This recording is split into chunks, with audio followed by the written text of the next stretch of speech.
नमस्कार। भारत और चीन की सीमा पर जो तनाव चल रहा है उसको लेकर बहुत सारे सवाल उठ रहे हैं, विवाद भी उठ रहे हैं। और प्रधानमंत्री ने, हमारे जो प्रधान सेवक हैं, उन्होंने जो बयान दिया था, ऑल पार्टी जो मीटिंग उन्होंने करी, उसमें एक बयान दिया था कि चीन हमारी सीमा में नहीं आया है और ना ही उसने हमारी किसी पोस्ट पर कब्जा किया है।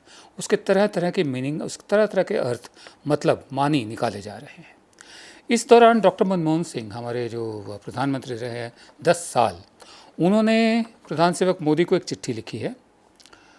उनका ये कहना है कि 15-16 जून 2020 को गलवान वैली, लद्दाख में भारत के 20 साहसी जवानों ने सर्वोच्च कुर्बानी दी। इन बहादुर सैनिकों ने साहस के साथ अपना कर्तव्य निभाते हुए देश के लिए अपने प्राण न्यौछावर कर दिए। देश के इन सपूतों ने अपनी अंतिम सांस तक, आखिरी सांस तक मातृभूमि की रक्षा की। इस सर्वोच्च त्याग के लिए हम इन साहसी सैनिकों और इनके परिवारों के कृतज्ञ हैं, लेकिन उनका ये बलिदान व्यर्थ नहीं जाना चाहिए।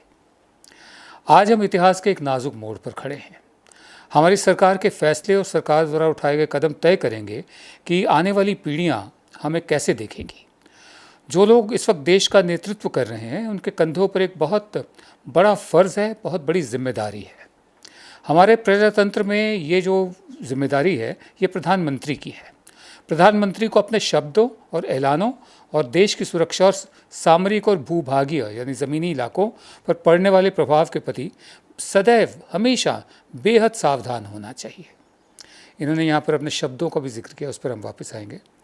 चीन ने अप्रैल 2020 से लेकर आज तक भारतीय सीमा में गलवान वैली और पैगोंग त्सो लेक में अनेकों बार जबरन घुसपैठ की है। हम ना तो उनकी धमकियों व दबाव के सामने झुकेंगे, ना ही अपनी जो अखंडता है, हमारी जो इलाके की, हमारी ज़मीन की, उससे कोई समझौता स्वीकार करेंगे। प्रधानमंत्री को अपने बयान से चीन के षड्यंत्रकारी रुख को बल नहीं देना चाहिए। ये बहुत ध्यान से सुनने वाली बात है।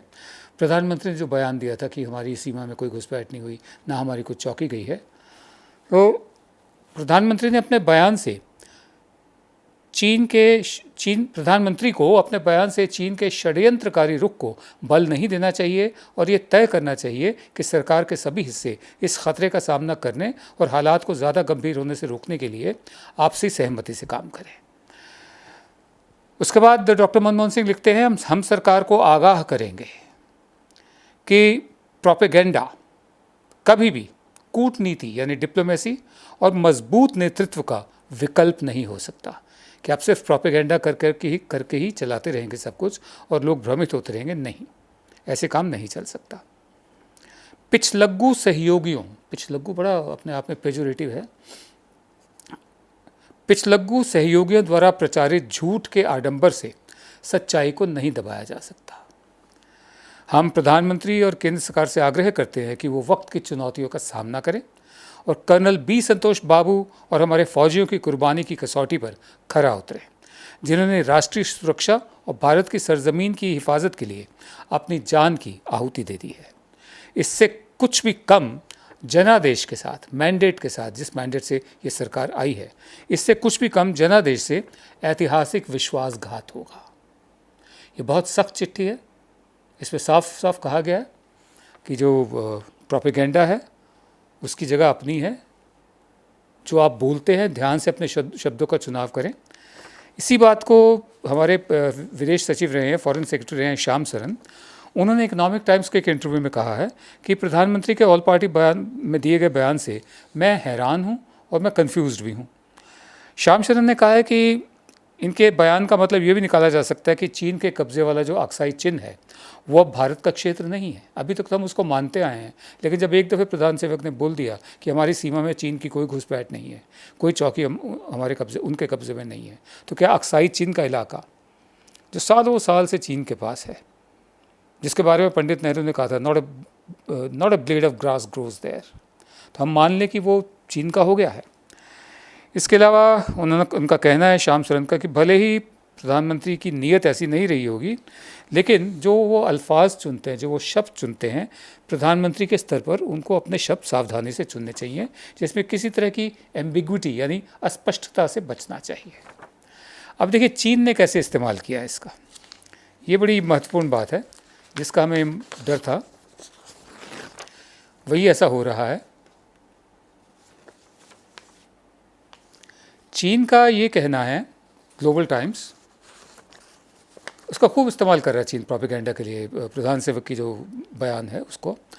तो उसने ये कहा है कि ग्लोबल टाइम्स वो एक तो सरकारी ही है, आप मानकर चलिए, उसने इसे चीन के स्टैंड की तस्दीक माना है, कन्फर्मेशन माना है कि वो ज़मीन हमारी है, क्योंकि प्रधान सेवक ने तो कह दिया हमारी ज़मीन में कोई नहीं आया।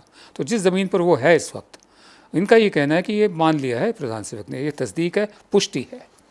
और ये भी लिखा है कि जो हमारे प्रधान सेवक हैं वो डाउन प्ले कर रहे हैं चीन के साथ जो तनाव चल रहा है, क्योंकि वो समझते हैं कि भारत और चीन के रिश्ते कितने अहम हैं, इसलिए वो डाउन प्ले कर रहे हैं। उसके अलावा ये भी कहा है कि मोदी को पता है कि उनका देश चीन के साथ झगड़े को आगे नहीं बढ़ा सकता, मतलब इट्स नॉट फीजिबल, इसलिए वो तनाव कम करने की कोशिश में जुड़े हैं। यानी चीन अपना मसल दिखा रहा है, अपनी धौंस दिखा रहा है हमें।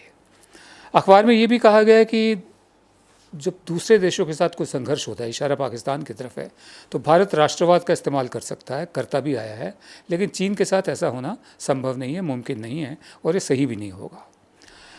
इसके बाद विपक्षी दलों ने कई सवाल उठाए हैं कि अगर चीन सीमा में हमारी कोई घुसाई नहीं तो लद्दाख में खूनी संघर्ष जो है वो क्यों हुआ, और जो बातचीत चल रही कमांडर्स लेवल पर वो किस लिए चल रही है। और इसके बाद फिर पीएम ने क्लैरिफिकेशन भी दिया कि वो जो पीएम ने जो कहा था, प्रधान सेवक ने जो कहा था, वो सिर्फ गलवान घाटी को लेकर कहा था, और लाइन ऑफ एक्चुअल कंट्रोल पर चीनी फ़ौज की हरकतों की वजह से ही वहाँ मारपीट हुई थी। बहरहाल हकीकत सीधी सादी ये है कि एक तो डॉक्टर मनमोहन सिंह की सलाह प्रधान सेवक को माननी चाहिए कि शब्दों का जो चुनाव है वो सोच समझ के करें। दूसरी बात यह है कि इस वक्त सरकार के सामने असली परीक्षा की घड़ी है। चुनावी रैलियां, जुमलेबाजी, इवेंट्स अपनी जगह होते हैं, ये असली परीक्षा की घड़ी है। एक तरफ सीमा, चीन के साथ तनाव, दूसरी तरफ नेपाल के साथ तनाव, तीसरी तरफ पाकिस्तान की गतिविधियां भी तेज़ हो रही हैं, उधर से कोरोना की मार पड़ रही है, अर्थव्यवस्था बैठ चुकी है। ये सही पहचान की घड़ी है कि हमारी सरकार कितनी सक्षम, कितनी काबिल साबित होती है, कितनी काबिलियत है उसमें कि इन तमाम जितनी भी समस्याएं हैं उनसे वो निजात पा सके, उन पर काबू पा सके। आखिर सरकारें होती किस लिए हैं? पिछले दिनों हमारे रक्षा मंत्री राजनाथ सिंह ने एक बयान दिया था कि नेपाल और भारत के बीच रोटी बेटी के रिश्ते हैं। अब रोटी बेटे के रिश्ते क्यों नहीं कहा मैं नहीं जानता, क्योंकि नेपाल के बहुत से बेटे लाखों की तादाद में यहाँ पर आते हैं और नौकरी करते हैं, काम करते हैं।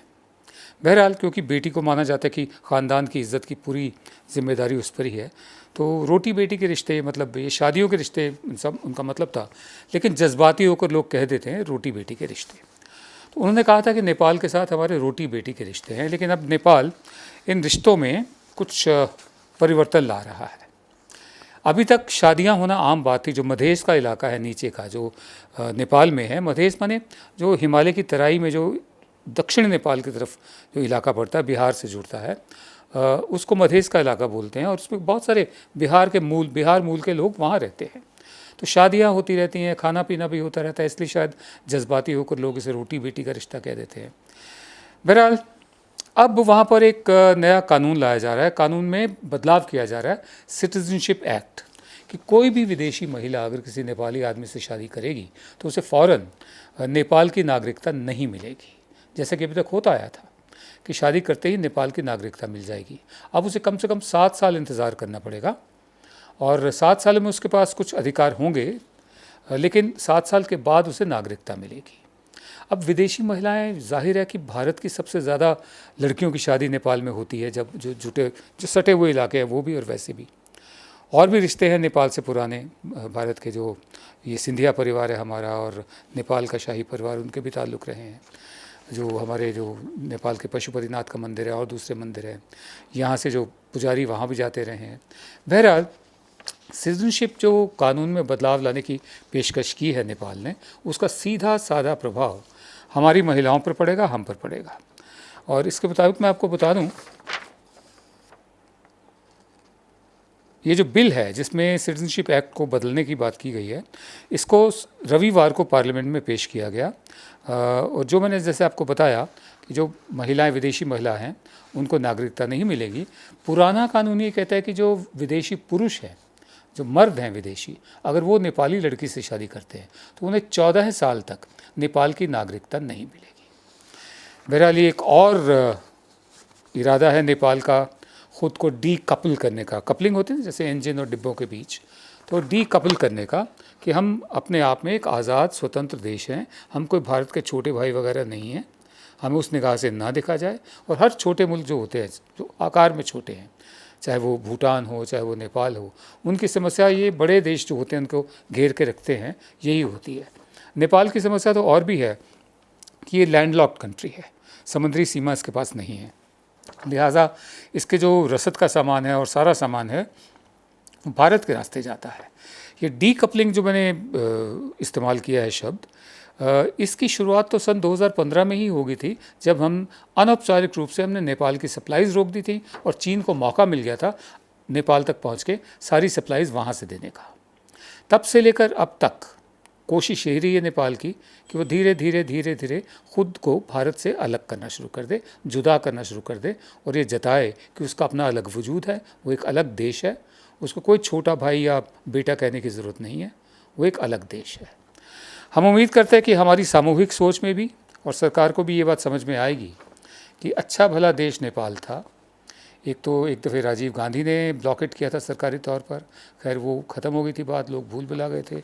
2015 में दोबारा जो अनौपचारिक ब्लॉकेट हुआ, सामान रोक दिया गया, उससे नेपाल के लोगों को बहुत तकलीफ़ पहुंची और ये डी कपलिंग की एक्सरसाइज तब से शुरू हुई थी। ताज़ी कड़ी ये है कि जो भी भारतीय मूल की लड़की नेपाली से शादी करती है उसे तुरंत नागरिकता नहीं मिलेगी, 7 साल इंतज़ार करना पड़ेगा।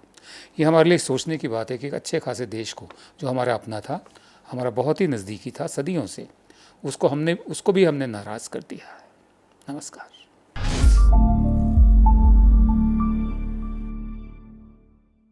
अब खबरें पाइए सबसे पहले हमारे मोबाइल न्यूज एप्लीकेशन पर।